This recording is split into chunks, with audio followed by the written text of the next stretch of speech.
How to hard reset Infinix Hot 11 Play. Step 1. Firstly, turn off your phone by pressing the power button for a few seconds. Step 2. Then push and hold down the volume up plus power key for a while. Step 3. Let go of the power button when the Infinix logo shows up.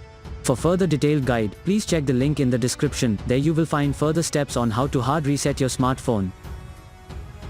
For further detailed guide, please check the link in the description. There you will find further steps on how to hard reset your smartphone. For further detailed guide, please check the link in the description. There you will find further steps on how to hard reset your smartphone.